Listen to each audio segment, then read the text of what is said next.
Hello, Dog Nation. I am Brandon Adams, and this is DawgNation Daily, the daily podcast for Georgia Bulldogs fans. We're presented by Pella Window and Door of Georgia, and we are happy to have you with us today, still basking in the glow of back-to-back Dog National champions and looking ahead to the possibility that Georgia could win it all again here this upcoming season. We'll also talk a lot today about what has gone on in Alabama. 2 new coordinators have been hired.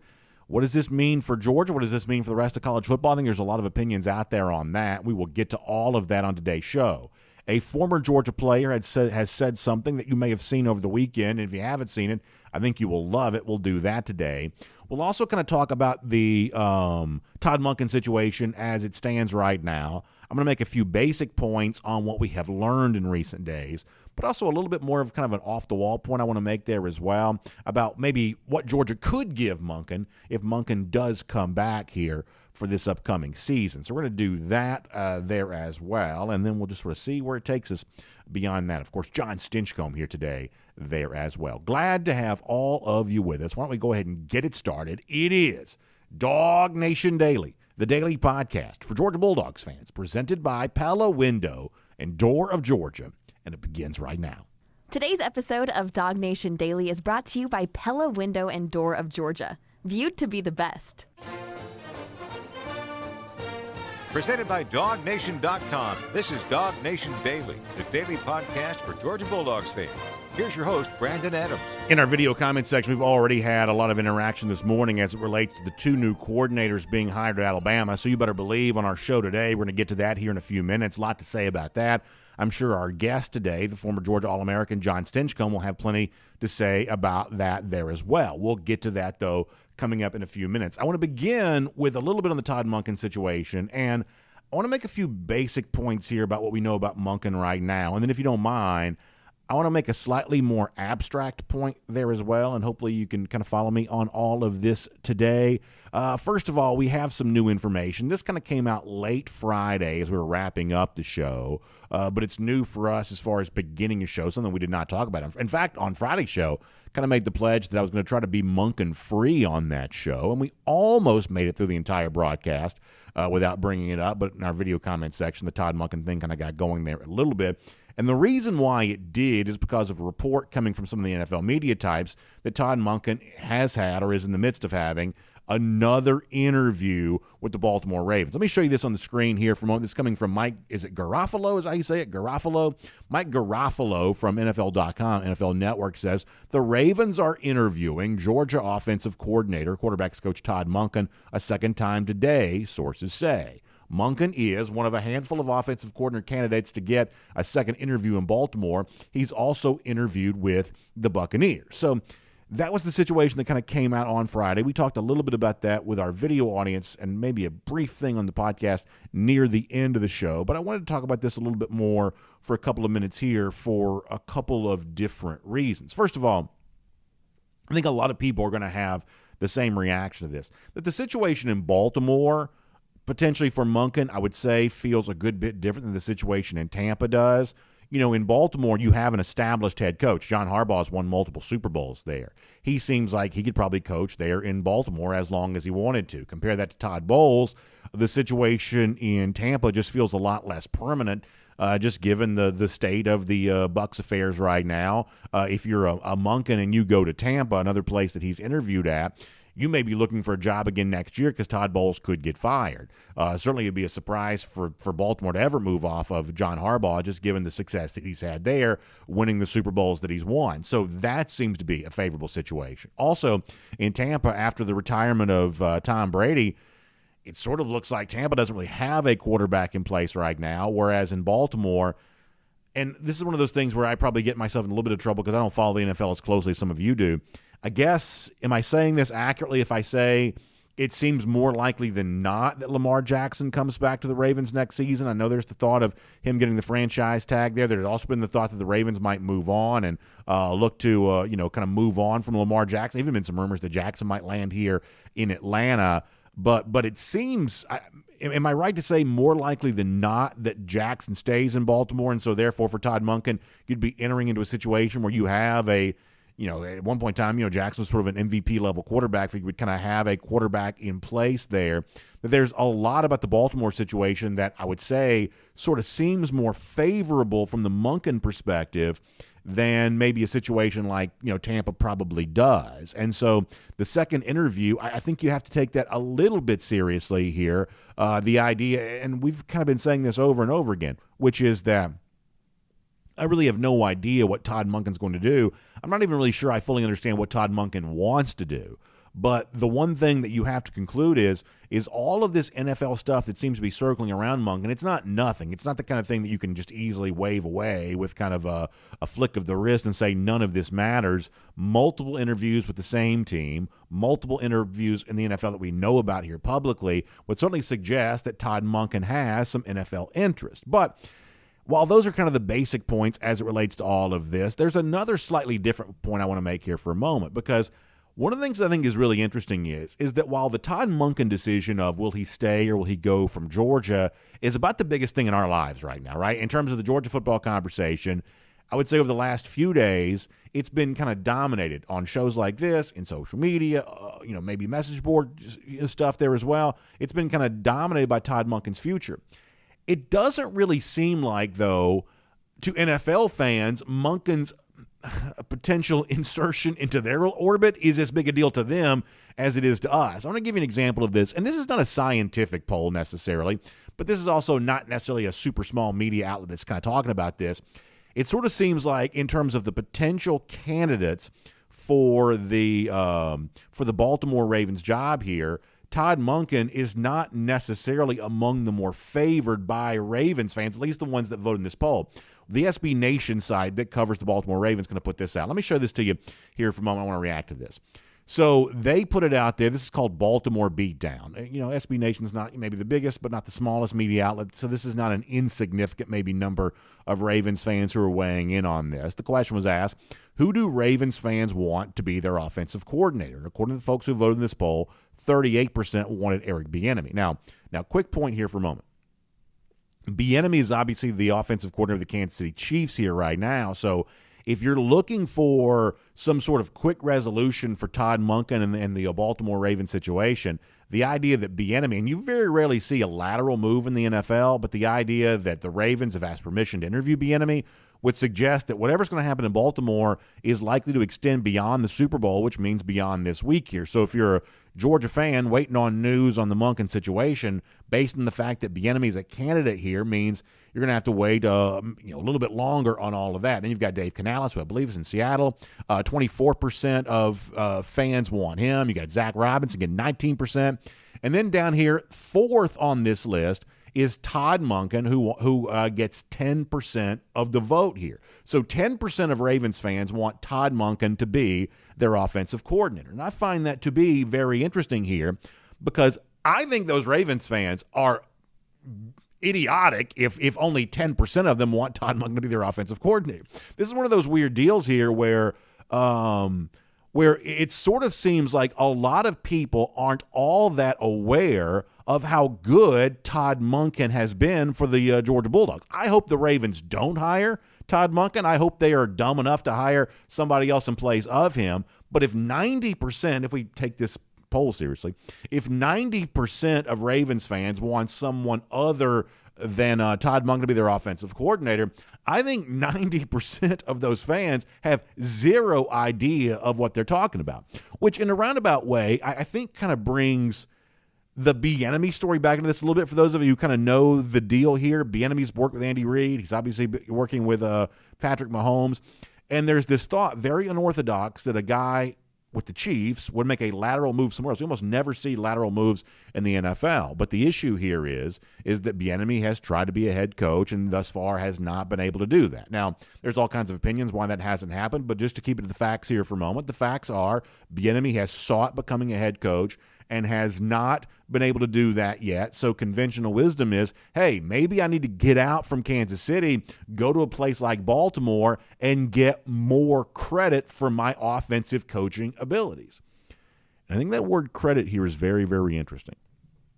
Because while Georgia, I think, benefits from the fact that maybe people don't quite know how good Todd Monken is, maybe it's also a signal that if Monken does come back to Georgia in 2023, the thing that Georgia can give him is not necessarily more money, although I'm sure he wouldn't turn it down, but he's already, I think, the highest paid coordinator in college football as it is.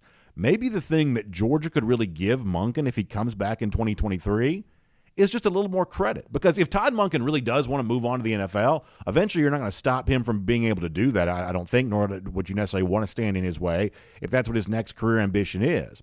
But maybe as he makes himself more of a candidate for the best jobs in the NFL, those best play-calling situations, maybe treating him at Georgia in such a way that causes NFL fans to be a little bit more aware of just how good he is, maybe that would be a way to kind of do Monken a little bit of a solid, if you want to kind of think about it that way.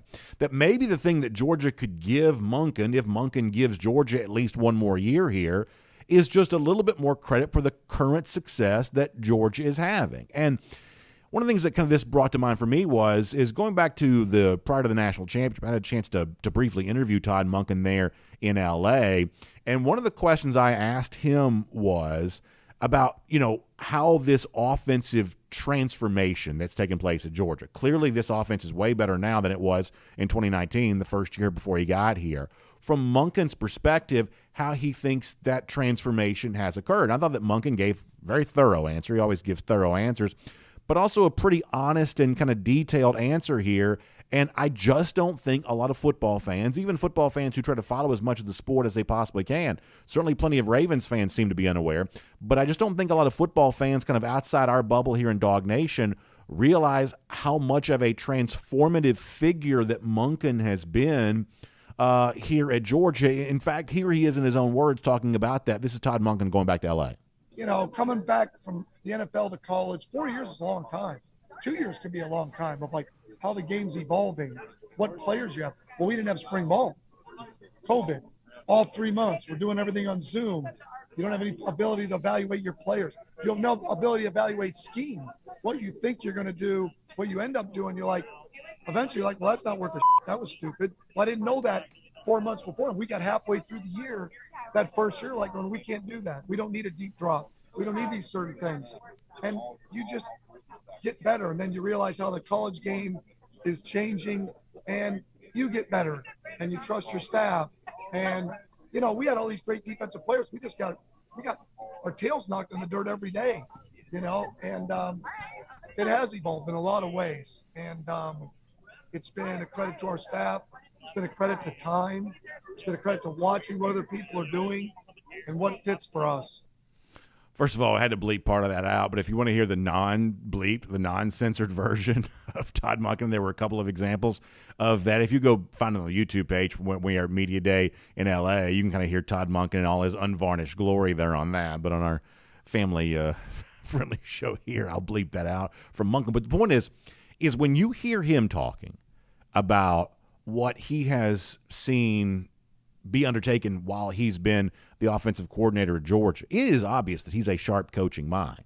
And it is obvious that he has spent a lot of time thinking about how to make Georgia into the offense that it's become. I think it's sort of also obvious that he just hasn't necessarily gotten enough credit for that. Now, I don't blame Georgia for that. I don't blame Kirby Smart for that. I don't think anyone's done wrong by Todd Monken. I think what Georgia is, though, is it's just sort of viewed to be a little bit of a machine where oftentimes individual players don't get the glory they could get. We don't really – we saw Stetson Bennett become a Heisman finalist this year, but it's long been sort of believed that maybe Georgia won't ever have a Heisman winner in this particular era because Georgia, among its players, just shares so much glory. And a lot of the individual coaching work, it's sort of hard as a coach to sort of stand out from the pack and stand out from the rest. Sometimes even Kirby Smart, I would say, is almost underrated as a coach, what he's doing on game day, because the thought is, well, Georgia's just got so much talent, they just overwhelm everyone they play. And to a degree, that might sort of be true, but sort of viewing Georgia as this unstoppable football machine, I do think at times fails to give enough credit to the individual component parts that make that machine work, and clearly Todd Monken is one of those. So if Monken doesn't get this Ravens job, or if he decides he doesn't want it, or, Buck's job, whatever else, maybe this is the thing that Georgia could give Monken next year. Find a way to give him a little bit more credit. Find a way to make him a little bit more of I guess, a focal point for the conversation. I mean, a lot of offensive coordinators, Lane Kiffin, when he was an offensive coordinator, always liked to be down there on the sidelines. He always liked to have his hands in the air for every touchdown. That was his way of making sure the world knew he was the guy that called the play.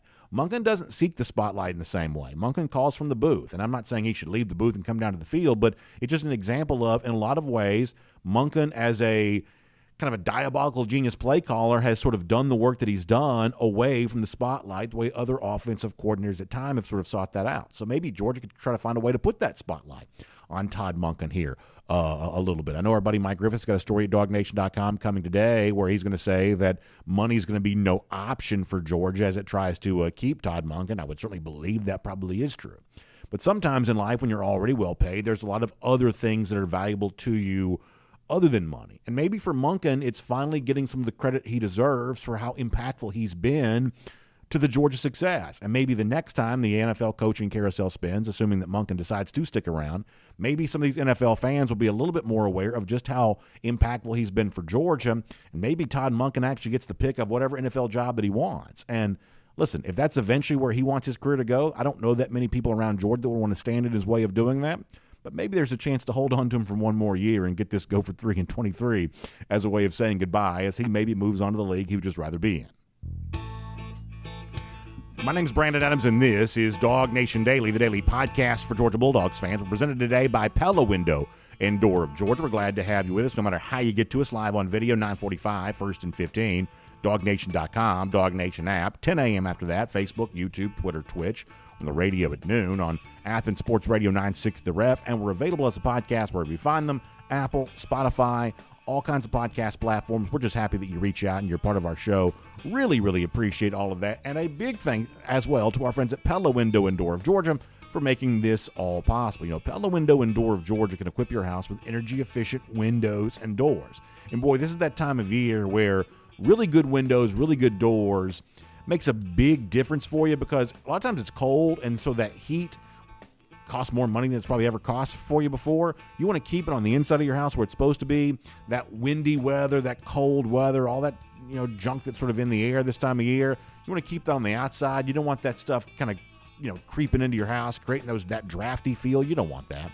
And that's what Pella Window and Door of Georgia prevents for you there as well. Also looks better on the outside. Curb appeal is a great way to be a great neighbor, but it also has a great potential benefit to you when you go to resell your home there as well, and that's always a good thing. So I think it's time for you to acquaint yourself with the product line from Pella if you haven't. Talk to one of the Pella experts and let them kind of walk you through in a no-pressure way all of the installation options, the entire product line, what makes Pella Window and Door of Georgia such a superior product. You can also hear about some great savings as well. Now, understand this conversation is not a pressure situation. No one's going to push you into doing something that you don't want to do. They simply want to educate you on why the Pella product is so well recognized and so respected as the brand leader by so many folks here in our market area. You can also find out about great savings, too. Between now and February 25th, you can get 10% off the entire project, or no payments, no interest for 12 months, plus an extra $500 off the project, so you can hear about that there as well.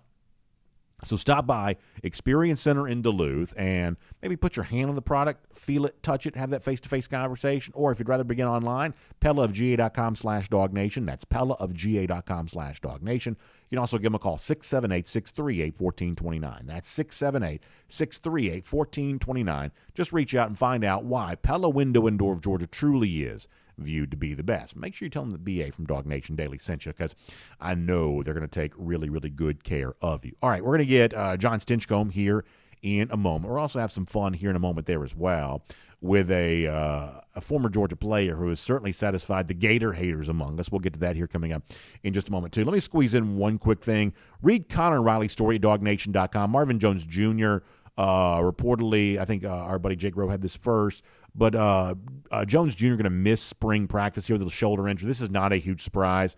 I think it was not a very well-kept secret that Jones was pretty banged up near the end of the last season. I don't know that we saw his best because of that. I think that he has a very bright future as a pass rusher, but taking some time here during the offseason to kind of get fully healed up and is probably a pretty important step. As Connor also mentioned in his story, he's in pretty good company when it comes to Georgia players who've missed spring practice because of shoulder injuries.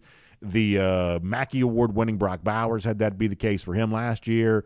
N'Kobe Dean, the eventual Butkus Award winner, at linebacker, had that be the case for him prior to the 2021 season. So Marvin Jones Jr. is in good company when it comes to Georgia players who've missed a spring because of a shoulder injury. So probably not too much to be worried about here. But if you're already thinking about spring practice for Georgia, that is something to be a little bit aware of there. Now, with that said, let's move on and do Around the DawgHouse here for a moment. Really, really loved this. Obviously, our buddy Mike Griffith had good coverage from the Senior Bowl here this week. There's also a moment near the end of the game where Kenny McIntosh, to his credit, and this was a cool thing to see, McIntosh was kind of going around there in Mobile, signing a lot of autographs and just, kind of spending some time with the fans, which was a great thing to see. Obviously, that means a lot to the people there in that particular situation for a guy like Kenny to do that. And there was also a thing, and if you go to DawgNation.com, you can see the full video of this. I'm only going to play the audio for you. You can see the video at DawgNation.com. But Kenny, obviously hailing from the state of Florida, was asked by a Georgia fan how come he didn't go play for those lousy, stinking Gators. And for those of us around here who believe that a good Georgia fan is a Gator hater first and foremost, and we can't get enough of Gator hating and things like that, Kenny McIntosh gave us an answer that we're gonna dine out on for many, many days to come here. This is Kenny McIntosh explaining once and for all why he, a Floridian, did not go play for the lousy, stinking Gators. Here is Kenny. What made you pick Georgia over Florida? Man, I want to win. Exactly. I appreciate you, bro. I appreciate you. I'm a Florida boy, but I want to win. Yeah, I appreciate it. I'm a Florida boy, but I wanted to win. And as the Georgia fan says to Kenny McIntosh right there, I appreciate you for saying that. And Kenny, I would say we appreciate you on that as well. There is nothing better to think than a guy from Florida. Of course, in Kenny's case, it's more like South Florida, but nonetheless, it's still Florida. A guy from Florida say, you know what? If I want to be playing in the biggest games, if I want to be winning here, I got to get out of this state. I can't go wear that orange and blue. I got to go up to a place like Georgia if I want to truly win. And obviously, in McIntosh's case, he did plenty of winning there. So that proved to be the right choice for him. And for those of us who are Gator haters, the fact that he's still explaining it in no uncertain terms, well, that's a really fun thing there as well. All right, we're going to talk to John Stinchcomb here coming up in just a moment. Let me also remind you that right now, if you go to DawgNation.com, you still have an opportunity to register to win our Dog Nation Cruise giveaway, courtesy of our friends at Kroger. Now, you've heard me say this now for a couple of days. So right there on the page at DawgNation.com, you can click into this and you can go and you can be registered for your chance to win. Kroger giving this away. It's a stateroom for up to 2 people there on that. You get the hotel room in Port Canaveral the night before the cruise there on April 23rd. So that way you can know you're already settled in and ready to go when the ship sails that following day. You get a gas card. You get some onboard credits. The entry period runs up until this Friday. That's February 10th. So you got a few more days to get in on this, courtesy of our friends at Kroger. We're certainly so happy to have them doing this really fun giveaway for us, and it's a great thing to see. So DawgNation.com, that's the place to go to. Register for your chance to win. Super convenient. You can't miss it right there on the page. DawgNation.com for more on all of that. So all you got to do, by the way, let me give you one more detail. So when you go to DawgNation.com, the way that you register is by simply sharing your favorite memory from the 2022 season. That's all you need to do. Share your favorite memory. We're going to select one winner at random to get that stateroom for up to 2 people and all the fun that goes along with that. So DawgNation.com for all the details. If I wasn't clear, between now and February 10th, you can get registered for your chance to win. Just give us your favorite memory from this past 2022 season. All right, before we're done, as I said, we have got a lot on Alabama's 2 new coordinators because I think there's some reverberations to all this. We will get to that here coming up. But for now, on everything going on with UGA, let's talk to a great guy to have these kinds of discussions with. It is our buddy John Stinchcomb here as a part of a Marlowe's Tavern Insider Update. From Athens and across the SEC or wherever the recruiting trail may lead, here's a DawgNation.com insider. We'll say hello, I should say, to John Stinchcomb here, DawgNation Daily.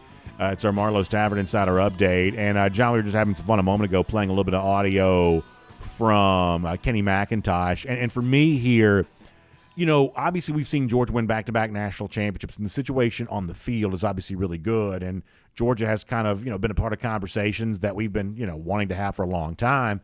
But, John, we can also go back to a time in which just beating the rivals was a big deal, and just kind of either trying to even the score or stay ahead of a rival was about as, big an aspiration as Georgia fans seemingly had for at that particular time. When you look at the current landscape in college football, long winning streak now against Auburn, long winning streak against Florida, Kenny McIntosh talking about the fact that I knew I needed to come to Georgia if I wanted to win. The distance that Georgia has put between itself and its most hated rivals, boy, that's about as sweet as anything for me, and it's the kind of thing that I don't think any of us should really lose sight of, right?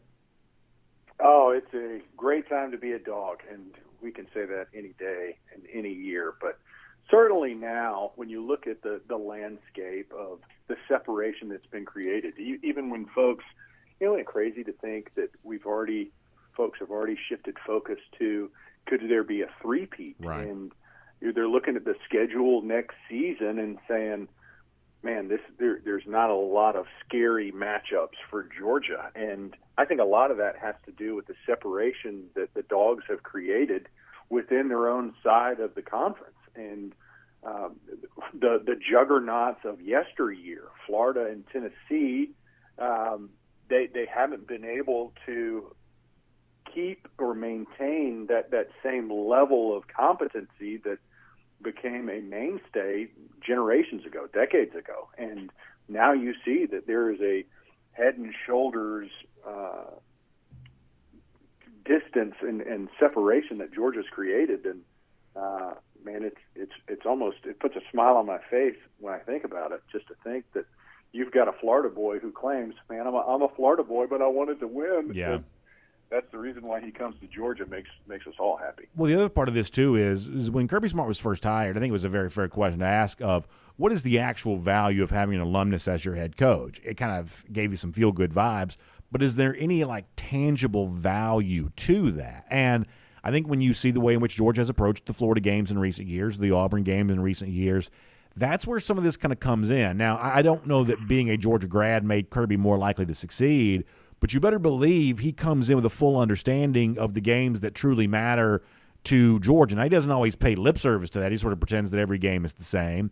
But actions speak louder than words, and it's pretty clear Kirby Smart is really locked in when Georgia plays at Tennessee like it did this year, when it plays Florida and Jacksonville every year, or obviously some of the stuff against Auburn, that Kirby doesn't have to have it explained to him, the games that matter to Georgia fans. He knows this in his blood. And I think that's one of those tangible examples of having an alumnus as head coach. He just sort of gets that part of it, and that's been, I think, a really fun thing about this ride over the course of the last few years as well. And I would say, in addition to that, so when you get the hometown boy who becomes your head coach, you get somebody who understands the traditions and the history of the teams and the rivalries and can embrace that. And that speaks to us as fans, right? Like, we want somebody who knows what our team's been through and what's meaningful to us. But sometimes when you get that coach that, this is the way, this is the Georgia way for us, you lose sight of the expansive nature of college football. And what I think, and this is very much to Coach Smart's credit, what I think he's done an incredible job of is not only embrace the history and the rivalries, but he's expanded it. His time away from us has allowed him to, garner that perspective that to take Georgia where we wanted to go, and that's to be national champion competitors and defenders on an annual basis, that we had to expand our perspective and become national. And that's really what he's done, and done a very admirable job in doing so, of embracing the history and the tradition, but also combining and welcoming in this new era of we're not just the best team in the SEC, but we are able to draw players and have national attention that allows us to compete on an annual basis where we want to be. And that's a unique characteristic that I think Coach Smart really hadn't gotten the credit for that he's deserving of embracing tradition, but also building out from it and not being limited by state lines. You told us last week that you obviously take the Todd Monken situation seriously, that him interviewing for his NFL jobs means that there's at least a pretty good chance that he'd like to be back in the NFL again. Well, we've now found out that he's interviewed a second time with the Baltimore Ravens. And what we were kind of saying a moment ago here is that in a lot of ways the Baltimore situation seems way more attractive than the Tampa situation probably would. Todd Bowles, who knows how long he even has in Tampa, whereas John Harbaugh's won 2 Super Bowls, or at least, no, I guess he's won 1 Super Bowl. But either way, he's a Super Bowl winning coach. He has a chance to maybe stick there for kind of the for the long haul with the Ravens. Maybe Lamar Jackson's coming back next year, which gives you a quarterback in place, whereas Tampa kind of doesn't really have that. That overall, you've got a scenario in Baltimore that seems like it's a little bit more favorable than what the Tampa situation would be. And so I'm guessing if you would say that last week you take it seriously that Monken could leave, then maybe you take it even more seriously if he's interviewing multiple times at a place like Baltimore compared to a place like Tampa, which is maybe the least attractive situation in the NFL right now, or at least among the least attractive situations. That the Baltimore thing is just an entirely of a horse of a different color here. Oh yeah, it got real fast, and that's not good for Georgia fans. In my opinion, I think very highly of Coach Monken. I think what he's been able to do and build and create offensively has been exceptional, and we have certainly moved the needle and ways that we utilize players and just the identity of the offense. And I'm sure he is not the only one, but he certainly deserves the lion's share of the credit. And I think to lose Coach Monken, it does come at a cost for Georgia. I think there's not going to be a net zero possibility there. There is always transition. Even if you get somebody who's very capable, there's a transition piece, and sometimes that takes time. And right now Georgia's in a spot where it's like, hey, we want everything right now. We were trying to live in the old days, the glory days, where we recognize we're in the middle of them, so we want to maximize that. And other teams have been able to do it. I'm not saying that Georgia can't replace coordinators, but when you've got a really good one, you want to hold on to them. And Coach Monken certainly fits that bill. He's a great coordinator. He's been great for the University of Georgia. And although I'm sure there's other capable coordinators that could come in and we can still win championships, when you've got a guy of his caliber and you've had the success that he's been able to lead our team to, you just don't want to lose them flippantly and say, it's no big deal, we'll just bring the next guy in.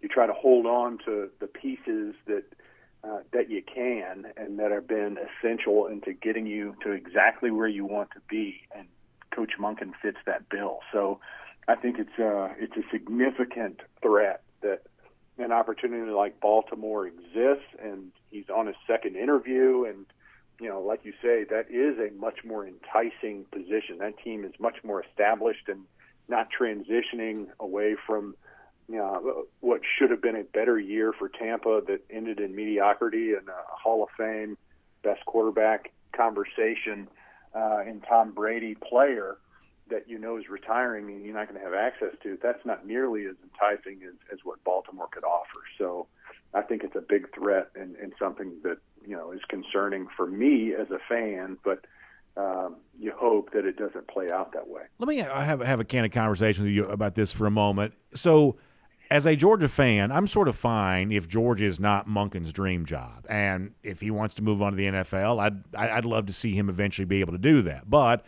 given the fact that Georgia has a chance at this sort of historic season coming up, a third straight national championship, I would like to keep Todd Monken around for one more year. And what I said before he joined us is that maybe the thing that Georgia could give Monken, if he does come back, is just a little bit more credit for some of the success that Georgia is having, maybe put a little bit bigger spotlight on him, because to be completely honest here, while Monken's clearly enough of a candidate that he's interviewing multiple times, Baltimore is interviewing also multiple people multiple times. It's not obvious here that right now, even after the great success that Monken's had at Georgia, that he's the most favored candidate for any of these jobs he's interviewed for. And there have obviously also been plenty of other offensive coordinator jobs that were filled very quick without any mention of Monken being involved with at all. So maybe Monken wants to be back in the NFL. It's not obvious, though, where he necessarily ranks in terms of favored candidates for some of these OC positions. So if he does come back to Georgia, I'd say there's nothing wrong with having a guy who's just sort of here to do a job, because clearly he's doing the job well, and maybe Georgia could set him up this year so that next year when some of these offensive coordinator conversations are taking place, Monken's a little bit more well-known to some of those fan bases and maybe a little bit more favorable to some of those personnel men making the decision that maybe that's the thing that Georgia could give Monken if he comes back. Not more money, although I don't have a problem that they do give him more money, but maybe just a little bit more attention, a little bit more credit, a little bit more name recognition for the success that he's obviously providing for Georgia here. How does something like that land with you, John?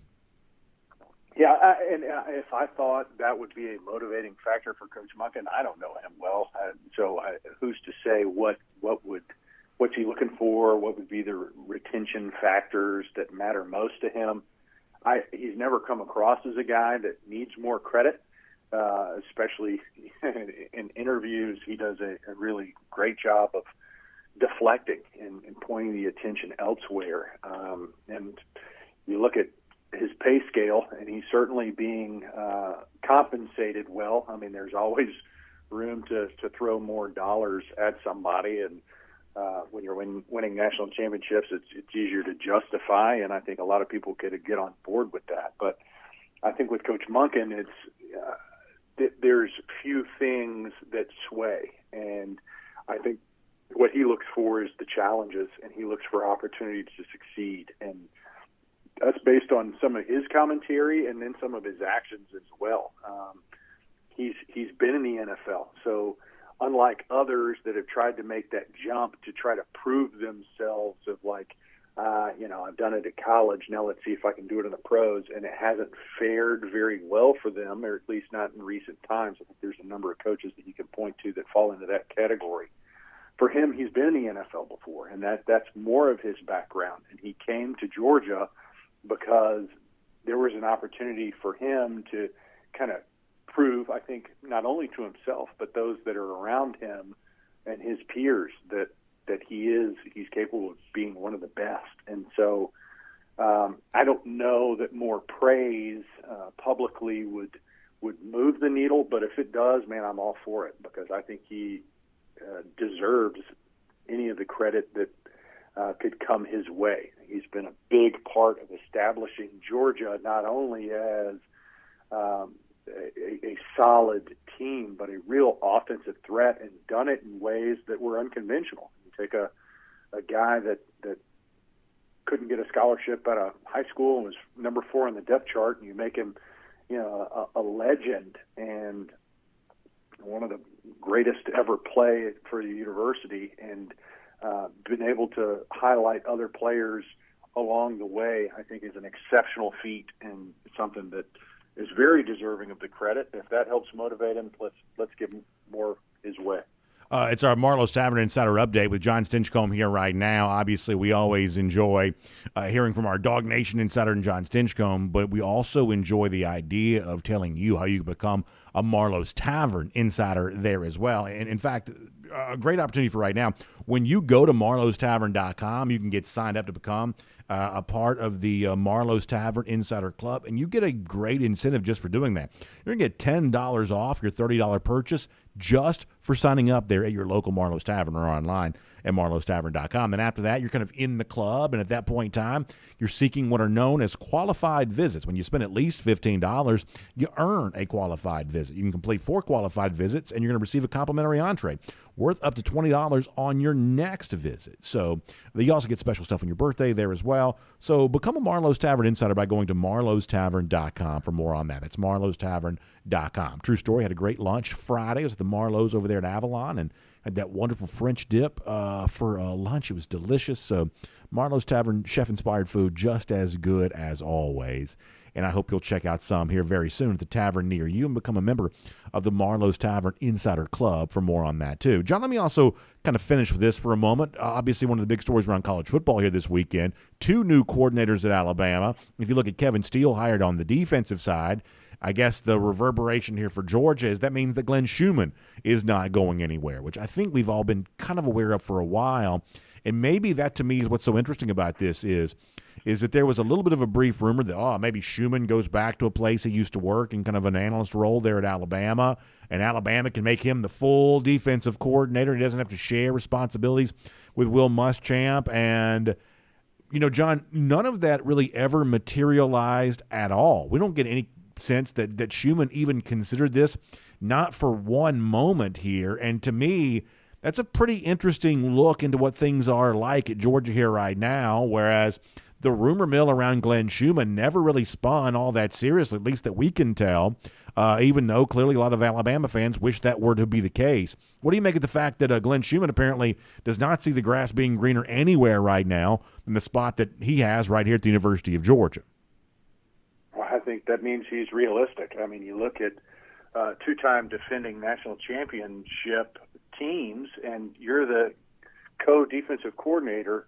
I don't know that there's a better opportunity out there than the one Coach Schumann has, and he's established himself. I think soon he will be able to kind of pick and choose the role that he wants, the position he wants, similar to what Kirby did with his time in Alabama, of during that reign just waiting to pick his shots for what he wanted to go to next. I think that's a very similar course to what Coach Schumann is on. And I was listening to Coach Smart, I think it was at a Gwinnett County Hall of Fame banquet last year, and he said he meets with his staff and tries to understand what their goals are. What do they want to accomplish? Where do they want to be? And then helps them get there. And understanding what Georgia offers, especially with winning, and it makes everybody look better. Players, coaches, there's going to be opportunities there, and understanding what individuals' goals are as a leader, I think, is really important. And to hear Coach Smart say that, recognizing what that might mean for Coach Schumann, for example, that might mean you're going to develop and then, quote unquote, lose one of your staff guys down the road, I think is what good leadership offers. It recognizes that there is a selfish component to all of this. It's what can you do for me? What can you do for this program? But if you can, along the way, say, hey, I want your very best, but I also have your back, and I want you to be able to accomplish your goals and objectives in your career path, that there's synergy that can be created, and there's opportunities for true greatness. And you look at it this year for Coach Schumann, and I think it's another when you win national championships, you want as very little in your staff to change as possible. Recognizing that's hard to do because success breeds opportunities, and you're going to, the nature of the beast is transition. You're going to lose some folks. But I think Coach Schumann recognizes the unique opportunity that exists, and I'm grateful for it. Again, in that same sense with Coach Monken, of appreciate what they've done and what they've been a part of from the outside perspective, but also I think they have their own appreciation of the opportunities that are unique to Georgia right now in this era, and they want to be a part of it and recognize that there will be more opportunities for Coach Schumann in the future if that's the direction he wants to go. But right now, there's no place better to be than in red and black and coaching for the Dogs. John, great stuff. Thanks so much for being a part of our Marlowe's Tavern Insider Update here today. Always fun to have that conversation with you here on the show. We look forward to doing it each and every week, and so we'll look forward to doing it, I guess, again very soon as well. Sounds good. Appreciate it, B.A. Go Dogs. Yes, sir. Let's take a look around the rest of the league. This is SEC Through. So let me make one more point about the Monken thing, because one of our buddies, G. Grace, who's like one of our resident Alabama fans who comments on YouTube a minute ago, said, dang, B.A., how much more credit do you want Todd Monken to get? Like here's just a quick point on this, and then we'll kind of move on and talk about something different. The issue here for me on the Monken thing is not an ego stroke, right? I mean, John said that Todd Monken doesn't sort of strike him as the kind of person who needs more credit, which from a personality standpoint might be true. But when you look at the current situation in the NFL, we just saw Brian Schottenheimer get hired as the Dallas Cowboys offensive coordinator. how many chances does Brian Schottenheimer get to prove that he's a lousy coach? This guy was an awful offensive coordinator here in 2015, and yet he gets job after job after job after job in the NFL. Now, the situation in Dallas might not be that great, to be honest with you, but the idea that Dallas leaps the chance to hire Brian Schottenheimer, we don't really hear Todd Monken's name coming up for that. If that's really the situation, then that's football malpractice, right? I mean, there's no way Schottenheimer is a better coach than Todd Monken is. Or Kellen Moore, who got, I guess, fired from Dallas, was very quickly scarfed up by the L.A. Chargers. Now, given the chance, you get a chance to work with the quarterback there. That's probably a pretty good job, I think, right now. With Justin Herbert as your quarterback, that's probably a pretty good job. You know, a guy like Moore, who doesn't have the world's best track record, he's the guy that gets tabbed to do that. You know, once again, I would say there's a little bit of a misunderstanding of how good a guy like Todd Monken is if he's not being mentioned for some of the better offensive coordinator situations here in the NFL. So if you have a job you want and you're not really being mentioned for that, or if fans aren't really celebrating the thought you could be hired for that, then maybe you do need a little bit more credit in the job you're currently in. So if that's what Monken, you know, if Monken wants to be in the NFL, but he comes back to Georgia for one more year, either because he doesn't quite get the job that he wants or, you know, whatever else, then sort of setting him up in such a way that a third straight national title and more great offensive success, this time with a brand new quarterback, could be a springboard for all of that, then I think that'd be kind of a fitting conclusion to his time here at UGA, and Dog fans would pat him on the back, shake his hand, and say thanks for a time well served here on the job, tremendously upgrading this Georgia offense over the course of the time that he was here. With that said, let's get ready to go cruise around the SEC, courtesy of Royal Caribbean, and boy, I'm excited because I'm not that far away from a big family cruise, taking the entire family here on a Royal Caribbean cruise vacation year coming up. It's the kind of thing that we just need, right? I mean, I'm sure you feel the same way. I'm thankful I get a chance to take this, and I just love the way in which we spent time, you know, looking at the various ports we're going to be visiting and the things to do on the ship and getting my kids excited about all that. And they're like, Daddy, I want to do this. I want to do that. I want to do this. We're just making this long list of things that we want to do. And that just makes me so happy to be able to plan that and get excited about that. And, you know, listen, for you, I hope you get a chance to enjoy the same kind of happiness. And I really do believe that for your hard-earned vacation dollars and that precious time off from work, the kind of thing that obviously you look forward to all year long, I really think there's probably no better way to spend that time than on a Royal Caribbean cruise, especially when you compare that to kind of some of the land-based vacations. The value you get for the money that you spend here, I just don't think that there's any comparison to that whatsoever. When you think about the great restaurant options, when you think about the entertainment options on board, the places you get a chance to visit, the experiences you get to have. That's one of the reasons why my family, we love the cruise vacations. It's because of all the different things we get to do, really kind of something for everybody, and the kind of exotic experiences that we wouldn't really get if we weren't on board a Royal Caribbean cruise ship. So we recommend it heartily. I know a lot of you are planning on being with us this upcoming April for our DawgNation cruise. And, of course, the great travel agent, Jessica Slater, who's helped us out with so much of this. She can help you out there as well. So give her a call, 770-718-9147, 770-718-9147. You can also visit a website that Jessica's made called RoyalDawgs.com. That's RoyalDawgs.com. And I think there is still maybe a chance to kind of get in on the DawgNation cruise. In fact, I heard from some folks this weekend who are like, BA, I'm in, I'm going, or pulled the trigger. So apparently folks are still doing that. So there must be some space left. So you go ahead and get in, be a part of this. RoyalDawgs.com, that's the website. Or give Jessica a call, 770-718-9147. That's 770-718-9147 for a lot more on that. All right, let's talk about the situation in Alabama here for a moment, because we found out over the weekend that Alabama has now made both of its coordinator hires. Tommy Rees is official. That's your new offensive coordinator. Kevin Steele about to be official.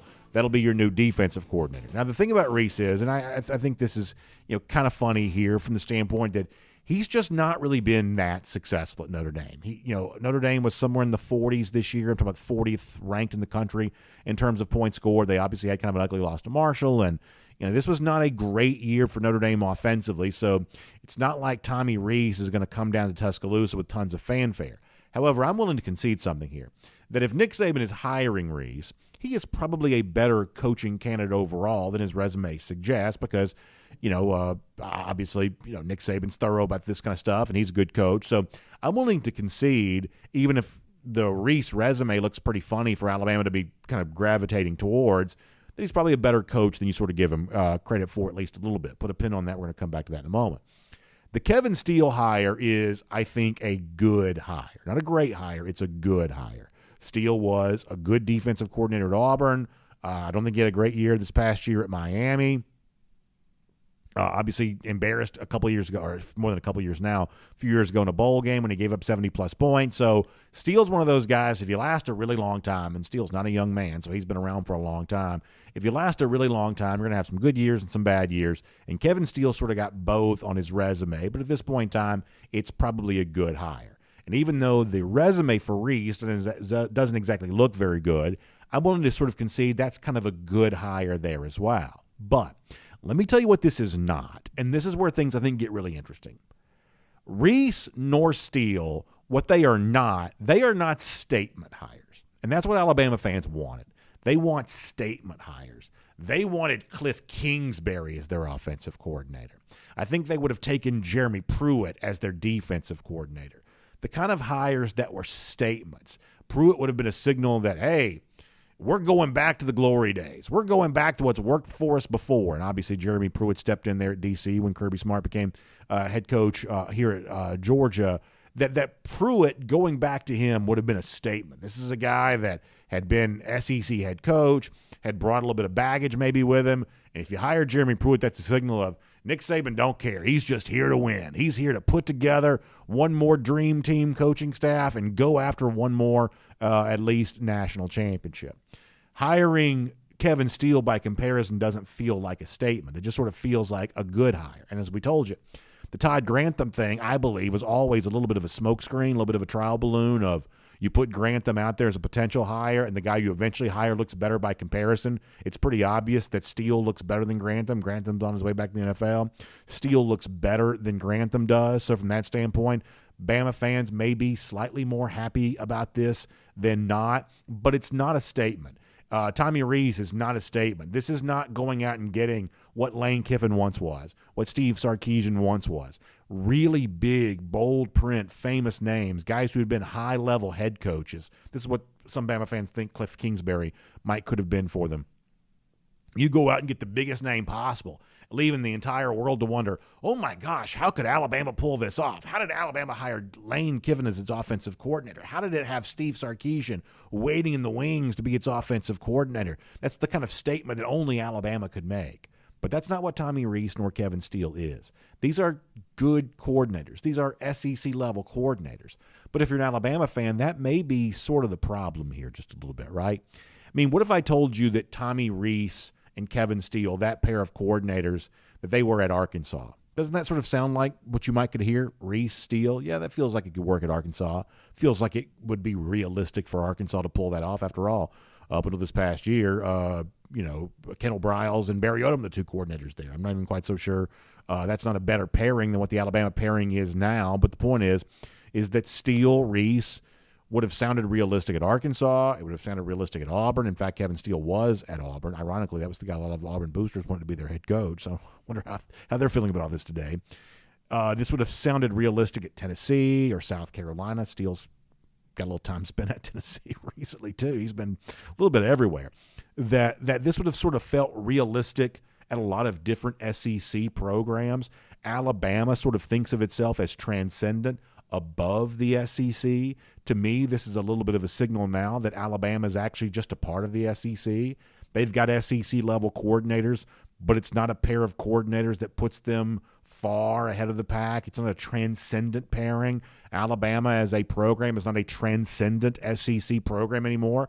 They may still be very good. They could compete for the championship this year. It's at least possible. But on paper, they are not the obvious favorite. They are simply a part of the SEC West. Bama lost 2 times in the regular season last year. I believe this year at SEC Media Days, LSU, which won the division this past year, will probably get more votes to win the division this year. Media frequently gets it wrong, but Alabama on paper does not start off as the obvious best in the SEC West. Alabama fans were hoping these coordinator hires would change the perception of that and make a statement that Alabama is going to put one big run together here. And this coordinator hiring is simply not making that statement. And, there are a lot of media types who keep wanting to kind of create this revenge narrative of, Nick Saban got that number one class this year as revenge for Jimbo Fisher for getting the number one class in 2022. And Nick Saban had to sit there on that TV desk during the national championship and listen to David Pollack talk about Georgia now kind of being the boss of college football or whatever it was that he said. And now Nick Saban's taking notes and all this, and he's going to go out there and he's going to get his revenge in college football, and he's going to finish his career on top. Well, I guess that could happen. But if you really kind of look at the history of GOATs in sport, greatest of all time, in almost every situation, the greatest of all time, whatever GOAT you're kind of paying attention to, they actually don't quite finish their career that way. Most GOATs actually finish their career a far cry from what they used to be. Isn't that what Tom Brady had happened to him this year? Or the Tampa Bay Bucks? Isn't that what happened with Michael Jordan when he finished his career with the Washington Wizards? Isn't that maybe what's also happening with Bill Belichick right now, the New England Patriots, some of the coaching decisions he's made as of late? Or how about Phil Jackson after his time with the Bulls and the Lakers came and concluded? On and on you can go, coaches, players, whatever you want to think of here. The actual end for most of these guys isn't anywhere near connected to what their actual great era was. Now, maybe Nick Saban's the outlier on all of that. Or maybe it's possible that Nick Saban's last best chance to win a national championship was actually in 2022 when he had Bryce Young at quarterback, when he had Will Anderson on defense, two guys that legitimately on paper were among the very best in the entire sport. Well, now Nick Saban doesn't have those guys anymore. And coordinator hires aren't going to save him from whatever the Alabama roster has kind of become in wake of those guys leaving. This is not me saying the demise of Nick Saban is here and that Nick Saban really is washed up in a shell of his former self. It's just me suggesting it might be. It's just me suggesting that maybe Nick Saban as a GOAT, and Nick Saban probably is the greatest college football coach of all time, but as a GOAT, he may be no less immune to career erosion at the end, the same way the Jordans and the Tiger Woods and the Tom Bradys, the same way those other GOATs kind of saw their career kind of become a little bit of a shadow of their former selves near the end here. Kevin Steele and Tommy Rees, that's your coordinators at Alabama. It's probably fine, it's probably good, but it's not transcendent. It's just kind of in keeping with the rest of the SEC. And for now, that's really all Alabama is just another team in the SEC. All right, let me also kind of talk about a couple of other angles on this here for a moment. We said the Glenn Schumann thing here a moment ago. And as I told John Stinchcomb, the interesting thing about Schumann here on this is that the idea that he might leave for Alabama, it never really took on any kind of legs whatsoever, did it? I mean, it never became a big enough deal that Schumann – I mean, when Dan Lanning a couple of years ago was being courted by Texas, and they were offering real serious money to hire him, that got big enough that Lanning actually had to kind of put out the, hey, we're going to run it back. You know, he put out the run it back tweet because that was a big enough deal that he felt like he needed to.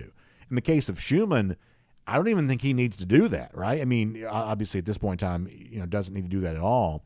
But this notion that somehow Schumann would be drawn to, going to a place like Alabama, it just never took on any legs whatsoever. Like a lot of situations where, Ryan Grubb didn't want to be offensive coordinator. Glenn Schumann didn't want to be defensive coordinator. Cliff Kingsbury, I literally don't even think he knows that Alabama football exists.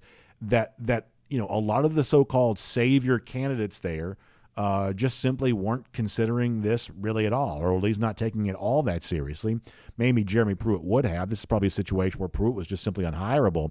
But a lot of the potential candidates that Alabama thought might be potential saviors for them, they just simply didn't want the job, and it never took on any, substantial conversation beyond just the basic rumor mill at all. One more thing here, and then we'll kind of get ready to wrap things up for today. I think the Miami part of this is really interesting because obviously Kevin Steele is leaving Miami. And, Miami has a lot of turmoil with its coaches at a time in which they are very open about how much money they're willing to spend to buy players. Like John Ruiz, the booster down there on the NIL front, is very open about this. He talks a lot about it. Clearly, Miami has put a big emphasis on buying players and trying to get the right players in the program. And it seems like by comparison, they're just a little bit less interested in coaches.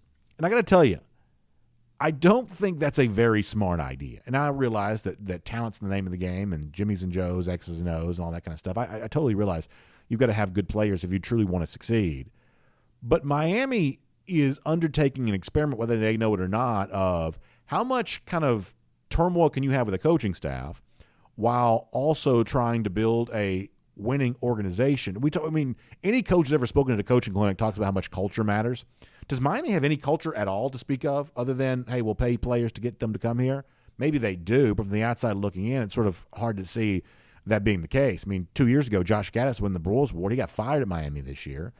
Kevin Steele was brought in to run that defense after a pretty exhausting coaching search. They've spent tons of money to buy guys out, bring guys in, and now they lost both coordinators again. In this case, Steele making the lateral move to go to Alabama, probably an upgrade for him in terms of chance of winning, but it's still the same job one place, the same job at the other. And a lot of this feels very weird. And it also, I think, kind of impacts Mario Cristobal a little bit too. Cristobal a few years ago had his chance to be the next big thing as a college head coach, but his time at Oregon was not successful. They had awful offensive performance, and they really never won anything of note, despite the fact that they kind of brought some players in, and obviously Cristobal had a little bit of a kind of a tough, hard-nosed mindset there, kind of a little bit different with the rest of Pac-12, but ultimately Oregon wasn't winning anything with Cristobal as head coach, and then he kind of got the chance to leave there, come to Miami with a chance to be the savior, and thus far, that's not happening at all, no matter how many players they've had bought for them by John Ruiz. The coaching situation at Miami is really, really interesting. And maybe some of those Miami boosters might want to think about trying to do something to help stabilize that coaching situation. They are losing coaches left and right year after year after year. Stabilize that coaching situation concurrent to all of the stuff they're trying to do with NIL. Players with no coaches, I'm not really quite so sure that's a great recipe necessarily. And Miami, the on-field result will certainly suggest that is the case, and we will make that cruising around the SEC, courtesy of Royal Caribbean. So, by the way, speaking of all of this going on in Alabama, as you might imagine, that is also the subject of our golden shoe for today there as well. Our buddy Mad Dog, who's always so funny with this kind of stuff, shares Pinocchio here. He says, when Bama fans say, we don't want Glenn Schumann anyway, hashtag golden shoe, and you see the Bama Nick Saban straw hat on with the Pinocchio nose growing longer and longer and longer, because that's clearly a lie. Yeah, Alabama fans may be telling themselves a lot of stories here right now to make themselves feel a little bit better, to sleep a little better at night there. Mad Dog, that's pretty funny. Well done there on the golden shoe for today. By the way, lousy, stinking Gators, we talked about them on the show. It's kind of sad that actually Florida is so irrelevant that we almost don't talk about them much anymore, except for the Gatorade Countdown today that at least made the show because of what Kenny McIntosh said. But nonetheless, 264 days from right now, Georgia will still show up in Jacksonville, slap them around, beat them again. That is our Gator Hater Countdown. We'll see all of you back here tomorrow for DawgNation Daily, presented by Pella, Window and Door of Georgia, and on video. Time now for the R.S. Andrews Cool Down. R.S. Andrews, the one to turn to for your air conditioning, heating, plumbing, and electric needs. They will show up on time. They will do the work that's promised, the price that's promised. You can trust R.S. Andrews on all of that today. All right, so let's get some comments. Frank Patterson says, I want to go to Jacksonville this year. Frankie, I will tell you this. You better go while you can. You better go while you can, because as someone who loves the cocktail party and wishes it would stay here forever, Kirby Smart's now won back-to-back national championships. It's going to be kind of hard to keep him from getting what he wants in terms of this cocktail party deal. So at this point in time, I've sort of resigned myself to the notion that the cocktail party is not going to last forever. So if you've not been in a while, or maybe you've never been before, and you want to experience the joy that is Georgia, Florida, the world's largest outdoor cocktail party, I'd go this year if I could. I'd try to find a way. G. Grace Bama Boy says, I find it disturbing that UGA fans talk about Bama so much on Twitter, LOL. Well, I mean, listen, Georgia fans have been waiting a while for their victory lap. Now maybe they're getting that. I also would say, G. Grace, there's no shortage of to me, if I could remove one statement from like internet debate, sort of trolling back and forth, to me, and I don't mean to disparage some of you because I know some of you use this, I think the phrase we got to eliminate, the phrase that's jumped the shark, the phrase that I just don't think quality internet arguers use anymore is, living rent-free and so said. I just am so tired of that. I am so tired of, living rent-free. Like, I don't think that trumps any argument. I don't think that wins anything. If you're a Georgia fan, you use that, I think you should stop. If you're a Bama fan using that, I think you should stop. I just think the expiration date on the phrase living rent-free and so said, I am so done with it. It's so boring to me. So, why do Georgia fans talk about Alabama? Because it's fun to make fun of them when they're down. If Georgia goes, without winning the national championship this year, Alabama fans will be having fun with that because that's just sort of what we do. It's not living rent-free in anybody's head. It's just what we do.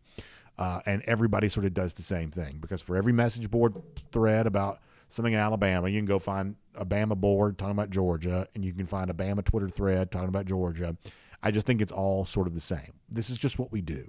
It's several more months before we even have spring games, and it's many, many months before we have another season. So what do we do to pass the time? We make fun of each other, and that's just sort of what it is. And G. Grace didn't even say the rent-free thing. I am so tired of rent-free as a online argument. I'm so tired of that. Let's see what else. Wally Smith says, isn't Steele not the first choice? Bama fans will tell you that, but it seems hard to believe that he might be. And I didn't even talk about this enough in the show. Honestly, I really do want to know, what do Auburn boosters think about this? Because Kevin Steele is their guy.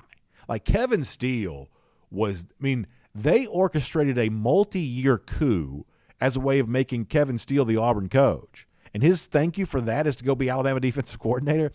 I would love to hear Yellowwood and some of those others over there at Auburn. I'd love to hear what they think about Kevin Steele as the Alabama defensive coordinator. That's the juicy part of this, and I probably didn't even talk enough about that during the show. Kevin Steele was their guy. They absolutely trashed so many innocent people's reputation, whatever dirty trick they could use to get Steele hired as the Auburn coach or to punish the Auburn decision makers who didn't make Steele the head coach there. They used everything at their disposal. They just dragged so many people through the mud because they wanted Kevin Steele to be Auburn coach so bad. And 2 years later, he's working for Nick Saban again. That's amazing to me. It's amazing to me.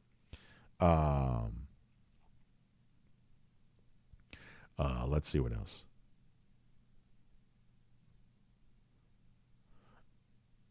Peter MSP, glad to have you here too. Thanks for the kind words. Appreciate that. Baggins and Friends says that Steele was the third choice. Pruitt was the second choice. Grantham was the first choice. So I believe that Pruitt was probably the first choice. And I've told you this many times. I really don't think that Grantham was the real choice. I really, really don't think so. I think that Grantham was a smokescreen. Grantham was the bad candidate to make you feel good about about the real candidate. You see this sometimes in we don't talk about politics, but you see this sometimes in politics where so-and-so presidential candidate is sort of floating vice presidential candidates, running mates, and you sort of put out the bad one as a way to make people feel better about the real one. And, of course, bad is in the eye of the beholder, of course. But my point is there's a lot of sort of smokescreen stuff in life where you float a candidate and the real candidate looks better by comparison. I think that's what Grantham's purpose was in all of this. Randy Payne checking in, having fun as always. Jonathan Aaron says this past year, this upcoming year, all rebuilding years Alabama. Yeah, much like an Alabama roadside project, rebuilding has kind of turned out to last a little longer than they initially thought. Apparently Cassie's going after G. Grayson here. George Herndon says Steele is the burnt crust in the bottom of the pot, which is really funny.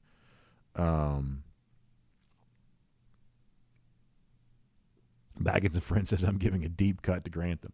I'm not intending to, but Todd Grantham's not good at his job. I'm so tired of we just kind of keep these same coaches in our life for decades.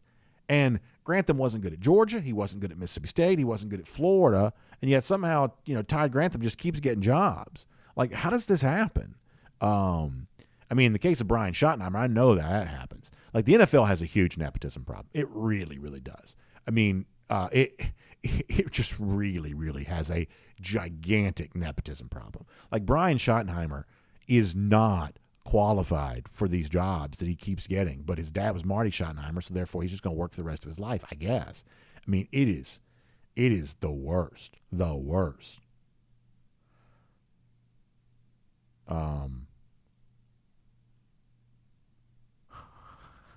I like this from our buddy Bubby Dean, who checks in to say that if David Pollack really wanted to nail Saban at halftime in the Natty, he would have said Kirby showed the world what a rebuilding year should look like. That's actually really funny. Bubby, that's very funny. Let me go to Facebook here for a moment, because I actually haven't started on Facebook in a while, and so I don't want to get to them too late here. On Facebook, and hope you all had a great weekend. I did. All right, let's see. Facebook always loads so slow.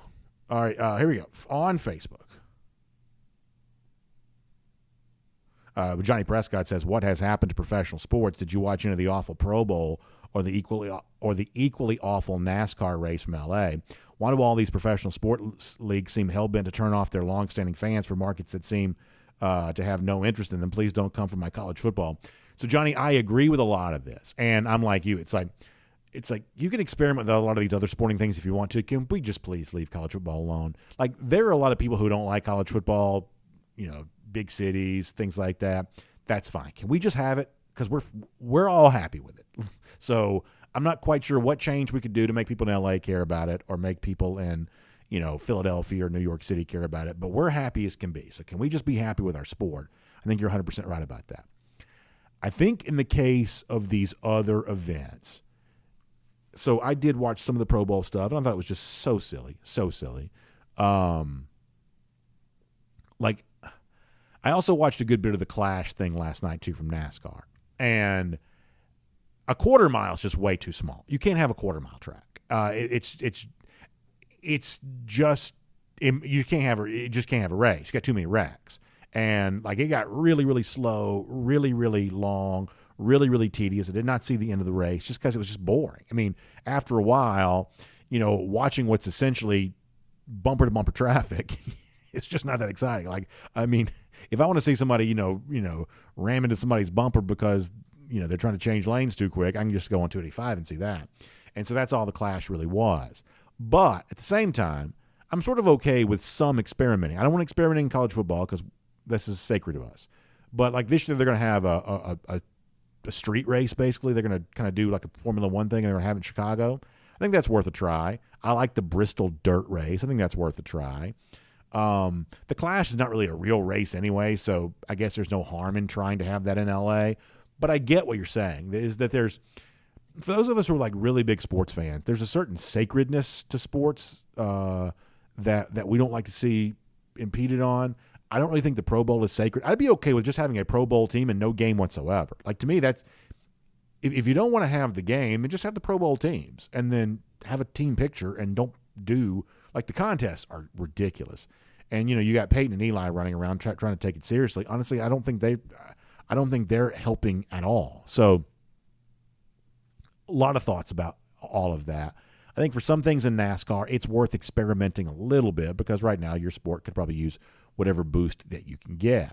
In the case of football already works. So either have the game or don't, but don't have whatever carnival sideshow that was.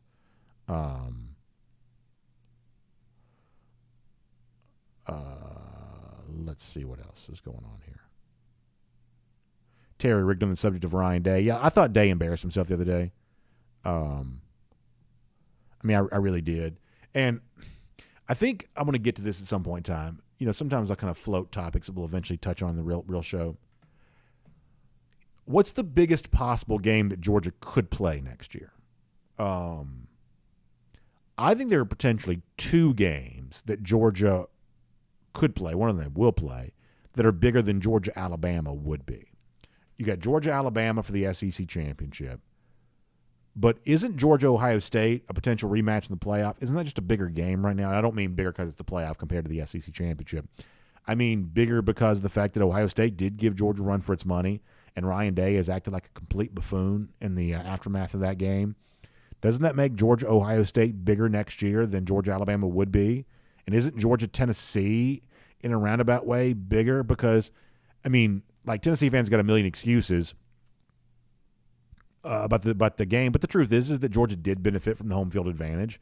And if you're Tennessee, it is fair to say, well, this year they get a chance to try to return the favor and create a very hostile environment for that game too. They clearly did that for the Alabama game a year ago. I'm not saying that. I mean, listen, they were a hostile environment in 2021. Georgia blew them out in their own stadium, so it is certainly not obvious to me that game's going to even be close.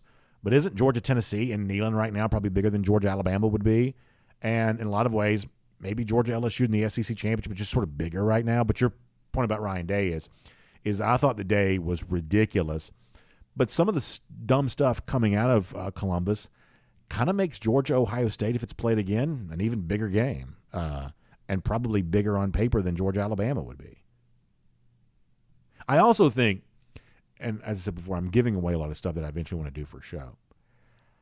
I think if LSU gets to play Georgia again, I think that LSU is going to feel like it has bulletin board material against Georgia.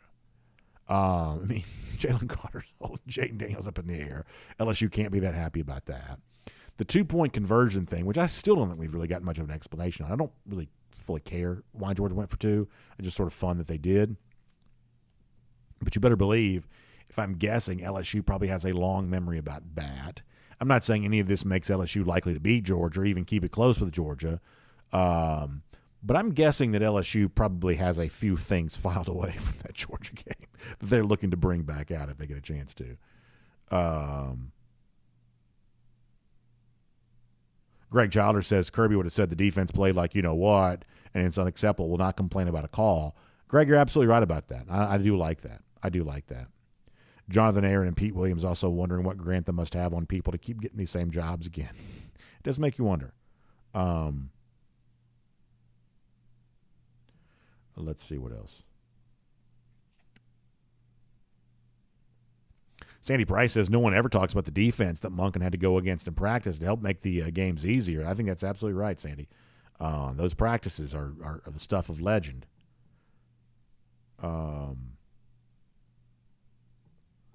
Let's see what else.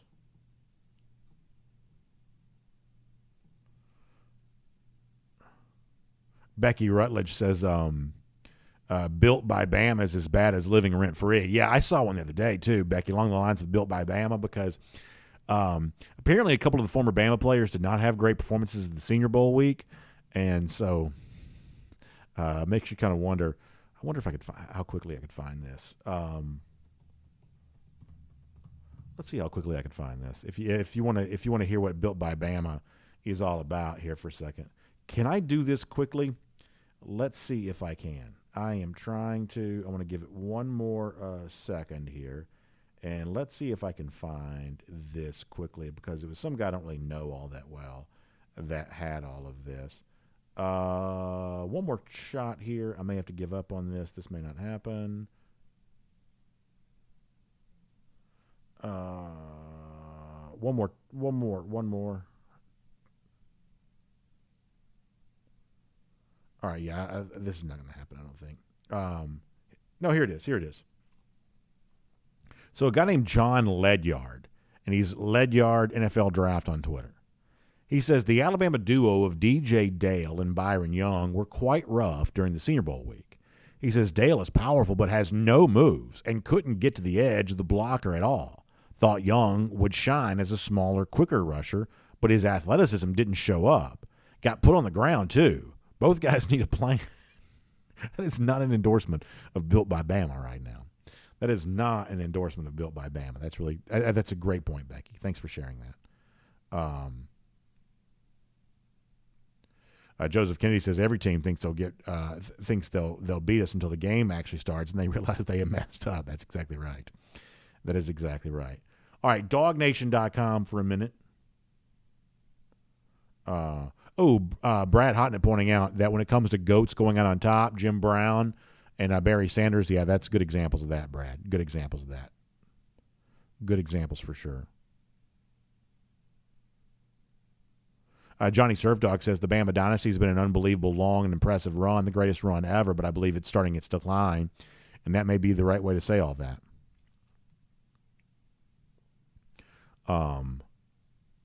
So Big Dog says, I guess I didn't realize this. He says, we continue winning. We're going to be, we'll tie Bama's win streak. It's all-time win streak for the Tennessee game this year. Yeah, I believe I have this right. Georgia would take a 25-game winning streak into the Tennessee game. Is that right? If it keeps winning, of course. Is that the most that Alabama ever won consecutively?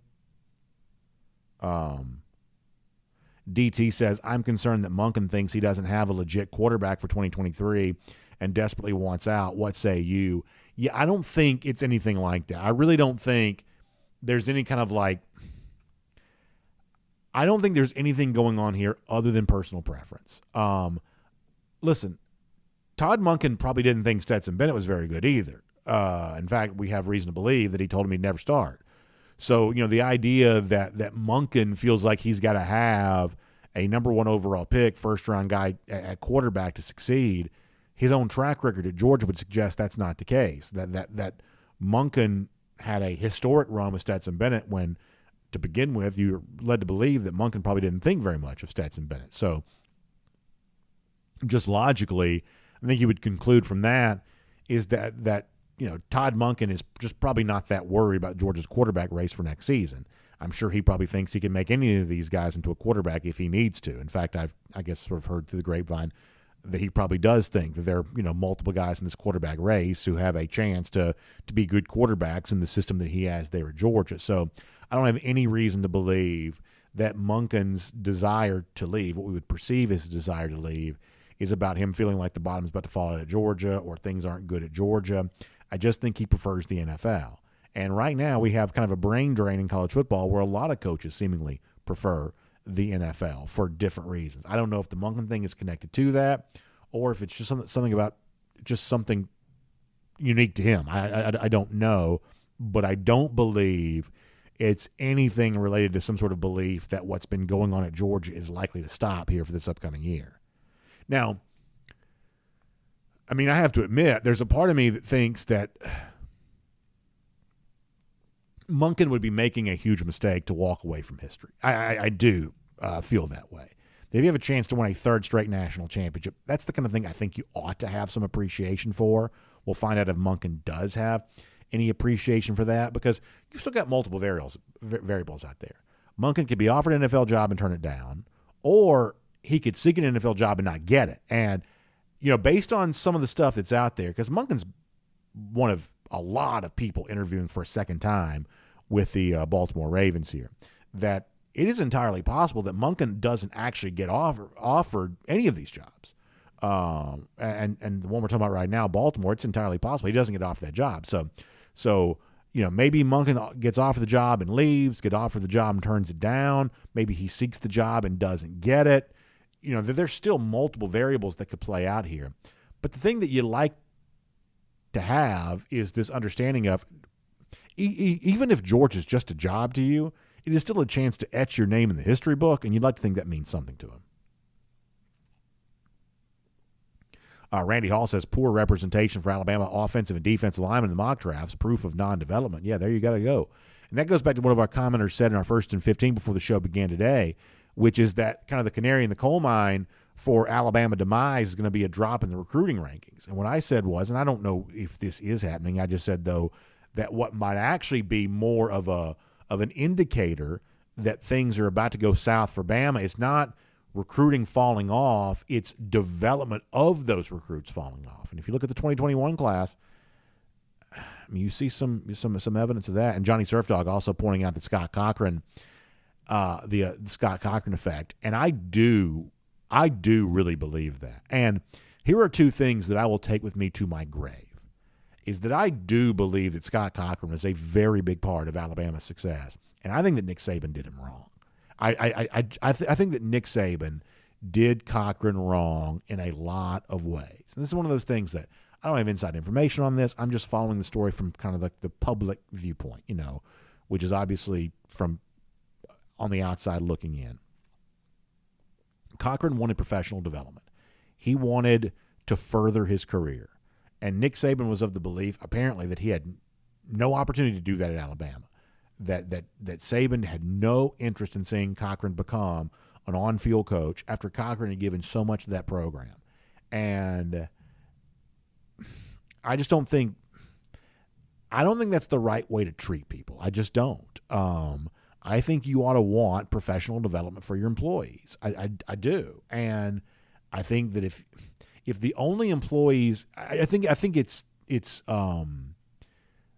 it's Fantasyland, dream world for a guy like Saban to think that he's going to keep the same people in a subservient role to him throughout the entirety of their career. Like, no one's career ambition is to make Nick Saban seem better. That's not anyone's career goal, is to further Nick Saban's greatness. They have their own, desire for greatness, their own desire for accomplishment. And I don't think that Saban was willing to give that to Scott Cochran. And then when Cochran left, I think that Nick Saban, kind of in a passive-aggressive way, tried to throw Cochran under the bus, tried to blame Cochran for some Alabama injuries. Saban sounded like some sort of message board, gump with some of the ways in which he was talking about that, and tried to act like, we're bringing in these new smart people, these science people, to come in and run our strength and conditioning program now. And pretty obviously, Alabama's not as strong as they used to be. So this is one of those things that I sort of weirdly feel strongly about. I don't think Alabama did right by Scott Cochran. Big Dog says we have a 17-game winning streak. Bama's longest streak was 28 games from 91 through 93. Is that right? He says we're going to reach 28 with the UT game. So apparently I'm wrong about a lot. So there you go.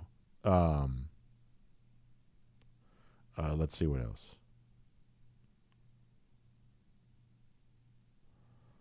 Let me go back over to YouTube for a moment.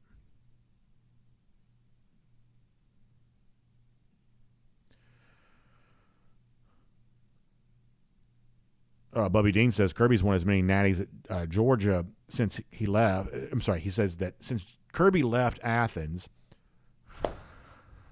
Strike two. Let me try this one more time. Since Kirby left Alabama, Nick Saban has won as many national championships at Alabama as Kirby's won at Georgia. Yeah, it gives you an idea of the potential, sea change taking place there. Steve Cook says if you want some entertainment, go read the Bama message boards about the coordinator hires. That fan base is coming unglued. Yeah, it's pretty juicy. I enjoy it.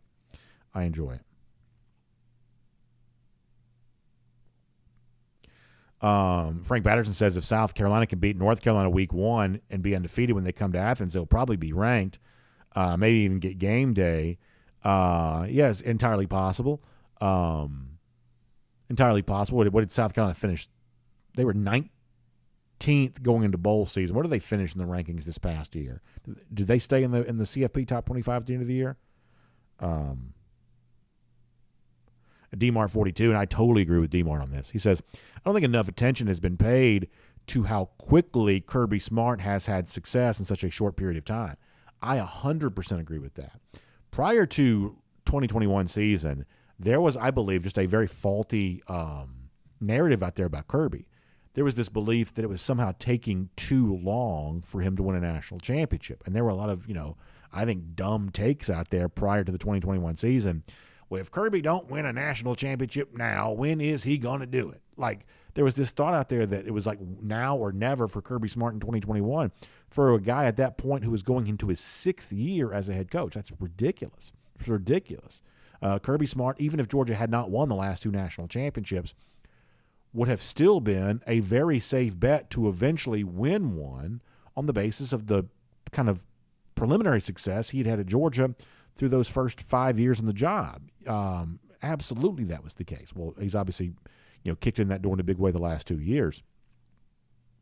But the story with Kirby at Georgia is not the fact that, oh my gosh, they waited a long time to win the national championship. Georgia waited a long time prior to Kirby, 40-plus years.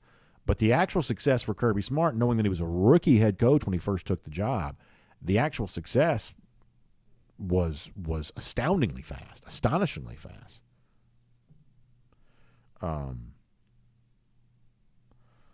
Cassie Turner's in here stirring it up today.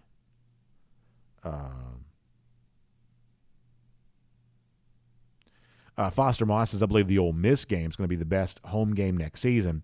Haven't played since 2016. Hope Kiffin has his popcorn ready. Yeah, that's not a bad game. I think it's a pretty good game. I think there's something kind of interesting about almost every Georgia opponent. Maybe not Ball State and Tennessee Martin, But, like Ole Miss has brought in a lot of quarterbacks for this particular season. And I think they're going to probably end up trying to go with Spencer Sanders there on that job, the former Oklahoma State quarterback. And so I think one of the things that Ole Miss is seeking is better quarterback play than they got a year ago from Jackson Dart. So all of that's to say, Lane Kiffin's still there. Probably would behoove him to have some success, just given the fact that he sort of, put those boosters and fans through the ringer a little bit last year. So he's probably motivated. Quarterback, they're going to try to upgrade that position, I believe, with Sanders this year. That could create kind of an interesting game. And, Kiffin's clearly a pretty big personality. Who knows what he might say going into that game? Maybe say something anyway. So I do think, South Carolina, Ole Miss, these are not, necessarily the marquee games, typically speaking. But for Georgia, with its home slate this year, that's probably about your best chance to do something.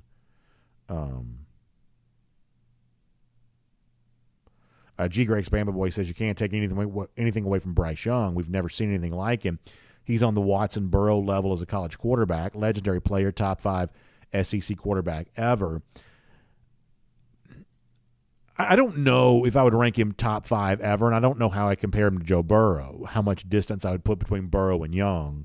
I mean, the fact that you didn't win a national championship, I would say caused you to question that at least a little bit. But my overall point in reading G. Grace's comment is to say this. I am a big believer that Bryce Young is a great player. I really am. And I think about my team, the Falcons.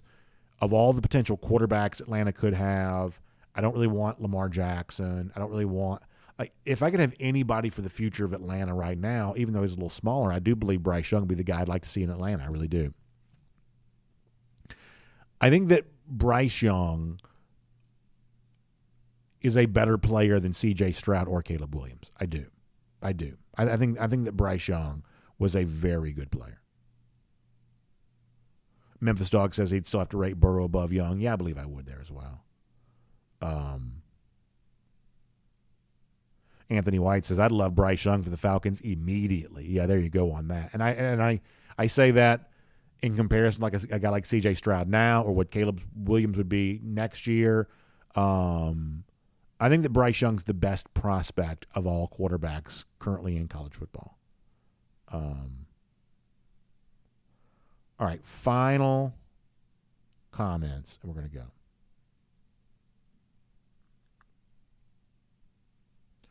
Big Dog says the longest win streak ever is Oklahoma with 47 games. Bama's got the longest in the SEC. Yeah, so if Georgia did not lose to Alabama in the SEC championship in 2021, let's say they won that game and everything else is the same as it is now, Georgia's win streak would be at 30-something games, which means that in next year's college football playoff, if I've done the math correctly, Georgia could have set the record for the most consecutive wins ever. So that's a lot of, ifs, and obviously a little bit of woulda, coulda, shoulda there. But Georgia could have been in line to set the record for most consecutive wins ever in this year's playoff had the SEC championship last year gone differently. 404 Dog says Kirby and Cochran were Saban's secret weapon. I believe that's probably true. Let's see what else. Johnny Surf Dog on the subject of the Miami home winning streak. Yeah, that thing lasted, was that 50-something games? I think it was in the – yeah, so like what Johnny means is the streak was in the 50s, in terms of the total number of games. The years that have been like 80s into 90s, I guess.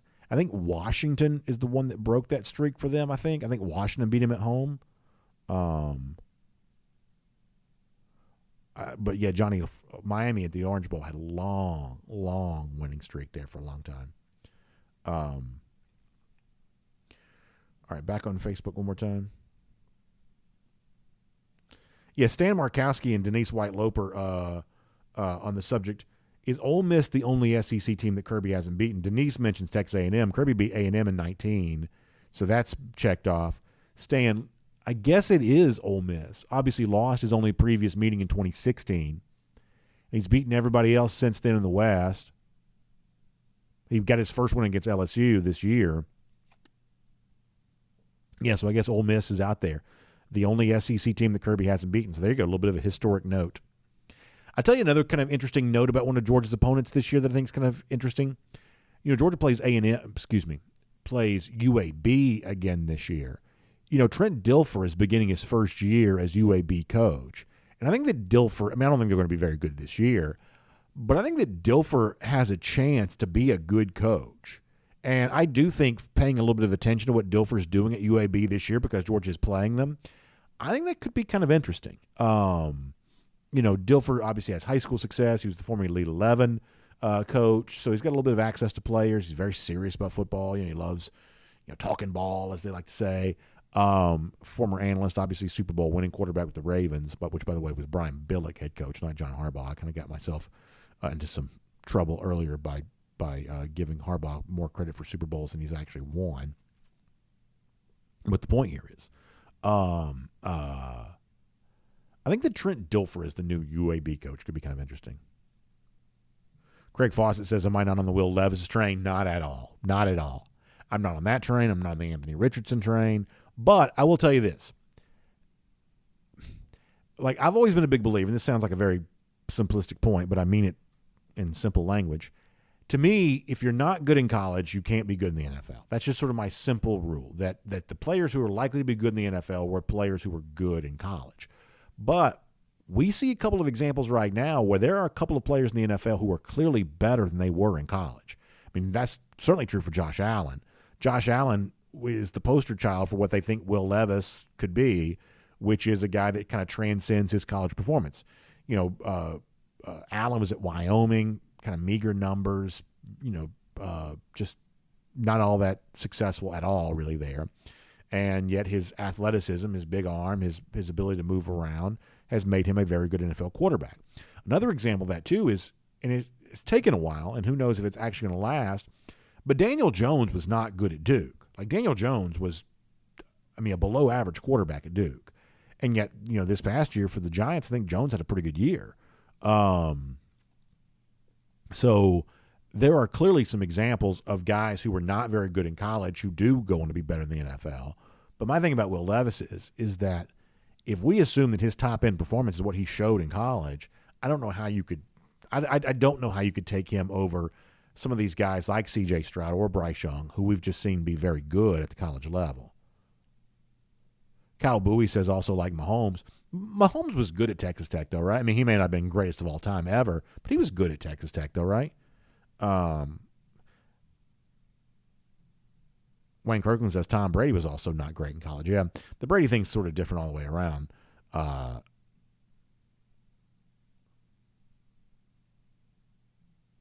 about this? So Randy Hall is involved in the aviation field, and he says one of my contracted flights last week was held up out of Charleston due to the airspace being shut down because of the Chinese balloon.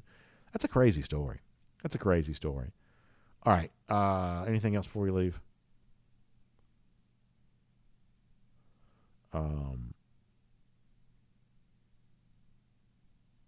Let's see what else.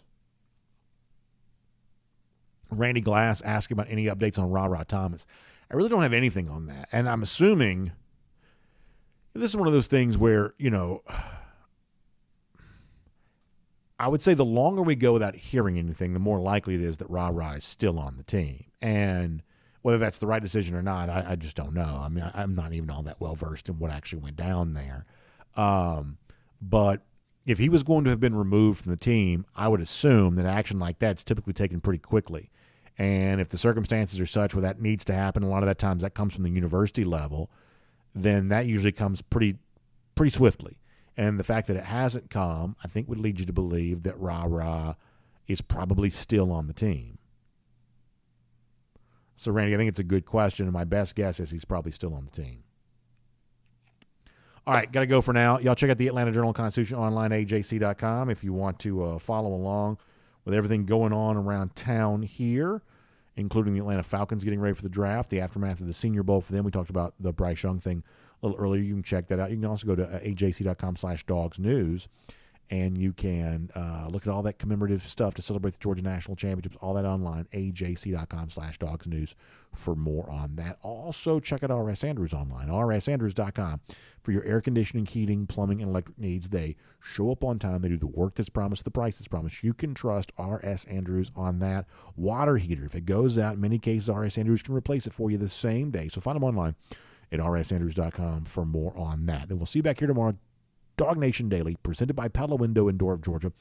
We'll start at 9:45 for our first and 15, and then 10 a.m. after that. We'll talk to you then, everybody.